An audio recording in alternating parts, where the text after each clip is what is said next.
stains of fascist leprosy struck the famous statue in Volgograd. The motherland is rotting. The furry patriots became worried. But the Glavsarabezhstroy Company, which carried out the restoration at a cost of 688 million rubles, reassured the public, saying that it was not fatal and would definitely pass. The acute question that struck the governor of the Murmansk region, Andrei Chibis, during a meeting with residents of Apatity was not fatal either. The head physician of the Apatitsky Kirov hospital assessed Chibis' condition as serious, but the governor was lucky the aorta was not affected. Putin's appointees began to be slaughtered right during meetings with the population. The Glubonari are nervous, and for good reason. On Friday night, Ukrainian drones attacked 3 military airfields at once in Yeysk, Morozovsk and Engels. And to make it not so tragic, some drones were equipped with musical devices, with the hint, to die, so with music.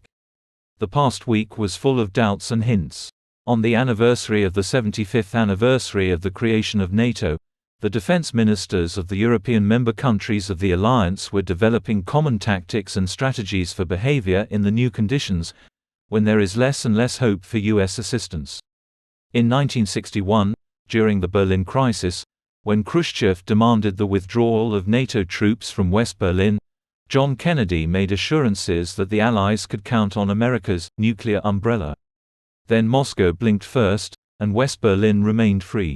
Today, as their strength is tested by the raging war in Ukraine, the unstable succession of power in the United States and the growing threat of Putin, the French and British nuclear deterrents are seen by Europe as vital. For Ukraine, good news about Allied assistance alternates with unpleasant ones. The U.S. Congress will most likely postpone consideration of the Ukraine aid bill until a later date, and NATO countries may refuse to invite Ukraine into the alliance due to the threat of war with Russia. At the same time, Europe continues to intensively prepare for a clash with the Russians, understanding the growing appetites of the Kremlin, where they have already mentally taken both Kharkov and Odessa, and even held a victory parade on Khreshchatyk. And anyone who interferes with the implementation of the plan will receive his share of retribution. Macron's attempts to erase red lines were met with boos from a timid European political establishment. British Foreign Minister Cameron desperately vows to help Kyiv, while not allowing direct participation in the war. How Ukraine will defeat the Russian monster with much smaller forces, being burdened by total corruption at the very top, is not explained.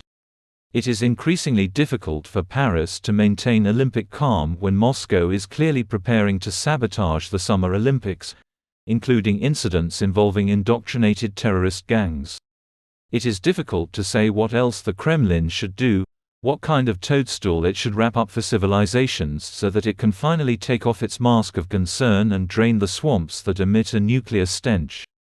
The collective farm Führer Lukashenko has already stated that Belarus is actively preparing for war. Either he is hinting to Putin about a new tranche, or he really is itching. Issues of mobilization are being discussed in Europe. Is it time to return to the old methods of conscription or compulsory military service? Already at war, Ukraine lowered the conscription age to 25 from 27. Denmark extended conscription to women and increased its duration, Norway followed suit, and Sweden reinstated conscription back in 2018. The UK is discussing the creation of a civilian army to replace the unpopular idea of conscription, while in France Macron advocates civilian rearmament in the name of strengthening national unity. Germany, bruised by a complex of guilt and pacifism, is considering reintroducing conscription after abandoning it in 2011. And at this time the Kremlin continues to furiously link the terrorist attack in Crocus to the Ukrainian issue. Putin demands new mobilization, while Peskov lies about the absence of such plans. There is a lot of meat it's time to fry. The dish of victory requires cutting into it half the inhabitants of the cattle station, which is filled with anxiety. As the Kazan Gauleiter Minikanov said after the arrival of the Ukrainian drone, "Wake up, guys, no one will protect you except yourself." That is, you can't ignore the Putin icon.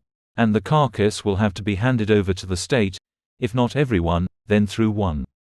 And the rest should prepare for an increase in taxation at the request of workers. And get used to the idea that soon there will be nothing to eat or carry. The bald sovereign demanded to get rid of everything Western and produce it all ourselves. If you don't produce it, it means it's not really needed. We'll destroy what we can, but without the rest we'll trample on. Sanctions are looming. The ghost of a deficit is haunting the cave. The time of blouses and kaftans is replacing the era of noxious shirts and alien shoes. Laptene-legged enlightenment is coming. It smells like nuclear goiter.